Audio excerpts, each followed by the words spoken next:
चीज की जिम्मेदारी अब मोदी जी पे थोप दो।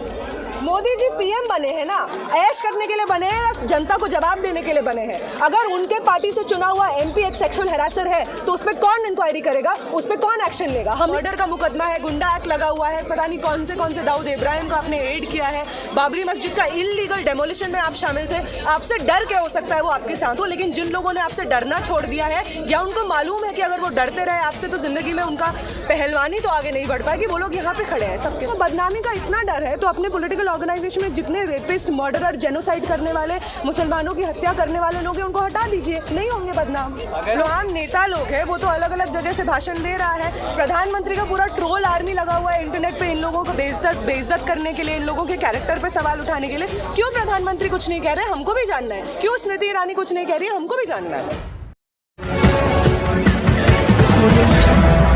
पहलवान भी यहाँ पे आए हुए हैं, तमाम हर जगह से पहलवान आए हुए हैं, पंजाब से आए हुए हैं, हरियाणा के अलग अलग अखाड़ों से आए हुए हैं।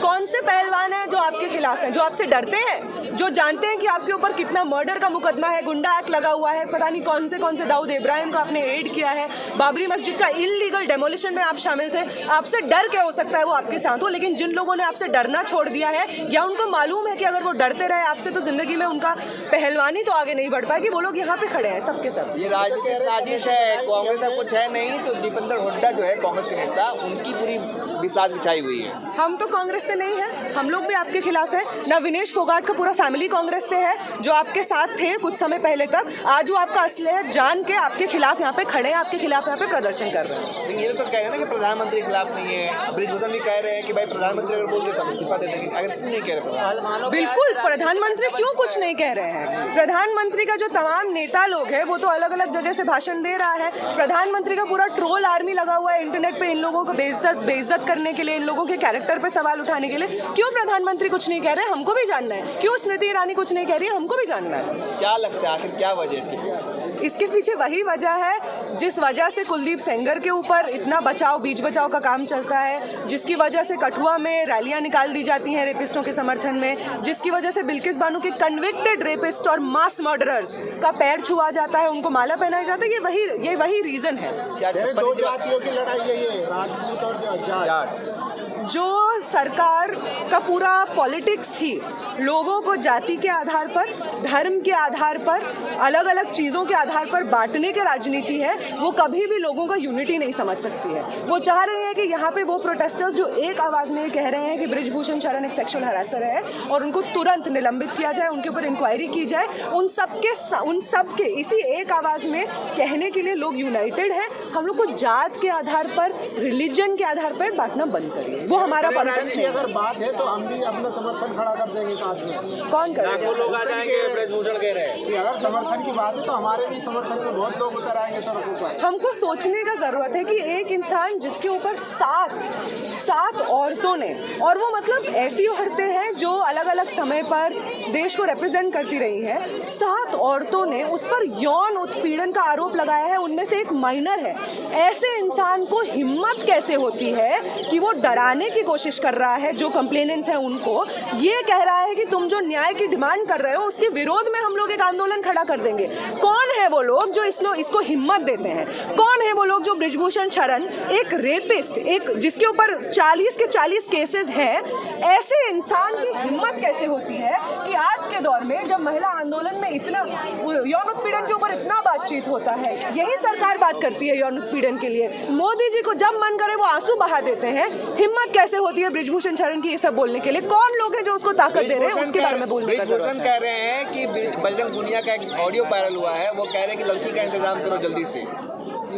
वो अब ऑडियो के बारे में मुझे नहीं पता, लेकिन बृजभूषण शरण का कॉन्फ्रेंस करके कहा ये बात। बृजभूषण शरण, अब वो मुझे नहीं पता वो कितना सच है, क्या मुझे नहीं मालूम है सच में, लेकिन बृजभूषण शरण का एक वीडियो मेरे पास है जब वो एक रेसलर को स्टेज पर झापड़ मार रहे हैं। उसके बारे में क्या कहना है? लेकिन बृजभूषण कह रहे हैं कि ये जो पहलवान है संत नहीं है, ये एक इनमें से जेल में भी है। सर आप पे बहुत 40 मुकदमे हैं, आप भी संत नहीं है तो आरोप फांसी में लटक जाएंगे। जीत जाता है तो इसका मतलब ये सच बोलेगा। सब मोदी जी को बदनाम करने के लिए हो रहा है। क्या ये बदनाम करने के लिए किया जा रहा है, सब कह रहे हैं मोदी जी को बदनाम करने के लिए कि निशाना मेरे पे नहीं। देखिए वो सरकार बदनाम कोई कब मतलब कैसे होता है? बदनाम कोई तब होता है जब सेक्सुअल हरासमेंट हुआ है ये आवाज़ उठती है, या सेक्सुअल हैरेसर्स को आप अपने पार्टी में, अपने पॉलिटिकल ऑर्गेनाइजेशन में जगह देते हैं, तब बदनाम होता है। आपको बदनामी का इतना डर है तो अपने पॉलिटिकल ऑर्गेनाइजेशन में जितने रेपिस्ट, मर्डरर, जेनोसाइड करने वाले, मुसलमानों की हत्या करने वाले लोग हैं उनको हटा दीजिए, नहीं होंगे बदनाम।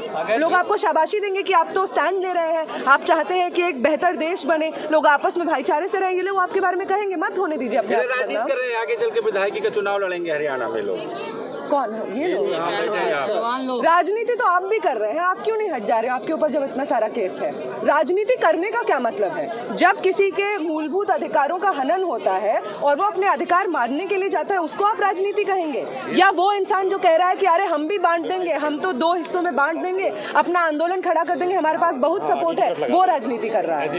सत्ता पक्ष का ये कहना है ना कि यहाँ पर योगी मुर्दाबाद और मोदी मुर्दाबाद के नारे क्यों लगे? अगर यौन शोषण के लिए लोग यहाँ पर सपोर्ट करने आ रहे हैं तो फिर यहाँ राजनीतिक नारा क्यों लगाया जा रहा है? राजनीतिक नारा इसलिए लगाया जा रहा है क्योंकि बृजभूषण शरण एक राजनीतिक पार्टी से आते हैं। वो लोग जो बृजभूषण शरण को अपना पार्टी का हिस्सा बता के उनको एमपी के सीट दिलवाए हैं, वो लोग एक राजनीतिक पार्टी से आते हैं। यौन उत्पीड़न के खिलाफ क्या कार्रवाई होगी, WFI एज एन ऑर्गेनाइजेशन कैसे काम करेगा, ये एक राजनीति के तहत डिसाइड होता है, इसलिए ये आंदोलन राजनीतिक आंदोलन है। सुप्रीम कोर्ट ने केस को बंद कर दिया है, सुप्रीम कोर्ट ने केस को बंद कर दिया है, हाईकोर्ट भेज दिया है, आज ही का फैसला है, क्या कहेंगे इस पे? रेसलर्स बात कर रहे हैं कि आगे इसका क्या कार्रवाई रहे। एक टीम ऑफ लॉयर्स भी यहाँ पे आया हुआ था जो कह रहा था कि कोर्ट के भी जितने दरवाजे खटखटाने पड़ेंगे हम खटखटाएंगे, आप जमीन पर बने रहिए। ये भी एक मिनट वो कपिल सिब्बल जो है 50 लाख रुपए फीस कहाँ से लाते हैं, कहाँ से फंडिंग आ रही है? प्रो बोनो हो रहा है। कपिल सिब्बल को रखा है, 50 लाख रुपए फीस लेते हैं, वो कहाँ से पैसा? यहाँ पे जो रेसलर्स हैं वो इंटरनेशनल रेप्यूट के रेसलर्स हैं। कहाँ से आया वो इंटरनेशनल रेप्यूट के रेसलर्स हैं। बृजभूषण शरण से पूछना चाहिए, ये जो आप तमाम ये सब प्रोग्राम करवाते रहते हैं, अपना स्कूल खुलवाते रहते हैं सेक्सुअल हैरेसर होने के बाद, आपके पास कहाँ से पैसा आता है? ये इंटरनेशनल रेप्यूट के रेसलर्स हैं।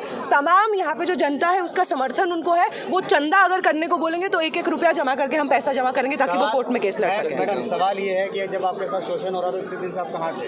ये कह रहे हैं ये बृजभूषण कहाँ थे? ये सवाल साक्षी क्या है? साक्षी मरे उनकी शादी में आए थे, ये फोटो दिखा रहे हैं बार बार। ये सवाल जो है कि आपने इतना देर में कंप्लेन क्यों किया, ये सवाल एकदम नया सवाल नहीं है। हम लोग बार बार जब भी, पहली बात तो सेक्सुअल हरासमेंट क्या होता है, अगर हम लोग ये समझ जाए तो ये सवाल पूछना बंद कर देंगे। सेक्सुअल हरासमेंट ऐसा नहीं, सिर्फ वो नहीं होता है कि सड़क पे कोई लड़की चल रही है और 4 लड़के आपस में सीटी मार के उसको छेड़ दिए, सिर्फ वो सेक्सुअल हरासमेंट नहीं होता है। सिर्फ सेक्सुअल हरासमेंट सिर्फ वो नहीं होता है। सेक्सुअल हरासमेंट का मतलब होता है कि जिस समाज में आप एग्जिस्ट करते हैं, जिन स्ट्रक्चर्स का आप हिस्सा हैं, उस स्ट्रक्चर में सत्ता का ऊंच नीच होता है। उस सत्ता का ऊंच नीच का इस्तेमाल करके आप, बृजभूषण शरण WFI के चीफ हैं, उनका एक बहुत बड़ा तबका है जहाँ पे वो काम करते हैं, एक गुंडे हैं वो अपने, उसके बाहुबली हैं वो अपने एरिया के। ऐसे इंसान जिसके पास इतना पावर है कि उनका अगर मन करे, ये रेसलर्स जो यहाँ पे प्रोटेस्ट कर रहे हैं, इन्होंने खुद अपने इंटरव्यूज़ में कहा है कि इनको सोशल बॉयकॉट झेलना पड़ा है। इनको जो तमाम उसके लिए बुलाया जाता था फेलोशिप्स, ट्रेनिंग प्रोग्राम्स के लिए, वो नहीं बुलाया जा रहा है, लोग इनसे बात नहीं करना चाह रहे हैं। इनको ये तक बोला गया है कि तुम्हारे परिवार का वो इंसान उस रास्ते से जाता है, हमें पता है, देख लेना कहीं कहीं उसकी मौत ना हो जाए, ये सब उनको बोला गया है। ऐसा इंसान जिसके पास उसके WFI का चीफ, जिसके पास WFI में रेसलिंग के तहत जुड़ी हुई महिलाओं में रेसलिंग कर रही महिलाओं का तमाम फ्यूचर का डिसीजंस है, कौन से ओलंपिक, कौन, एक मिनट बता रहे हैं कौन से, अरे भाई सुनिए तो भाई सुनिए, कौन महिला कौन से चैंपियनशिप में, कौन महिला कौन से चैंपियनशिप में खेलेगी, कौन महिला को कितना पैसा मिलेगा, कौन महिला को किसके साथ भेजा जाएगा, कौन से रूम में रुकवाया जाएगा, ये सब डिसीजन WFI का चीफ उसमें इन्वॉल्व है। अगर कोई महिला WFI के चीफ के खिलाफ एकदम से आंदोलन खड़ा कर देती, बोल देती कि इसने मुझे किया है, तो वो उसको साइडलाइन कर देता, जो कि आज इनके साथ हो रहा है। ये पूछने के बजाय कि इतने दिन चुप क्यों नहीं थी, ये पूछना चाहिए कि क्यों WFI में, क्यों WFI औरतों का नाम है जो इंक्वायरी हुई है, वो औरतें जाके टेस्टिमनीज दी हैं एक के बाद एक जाकर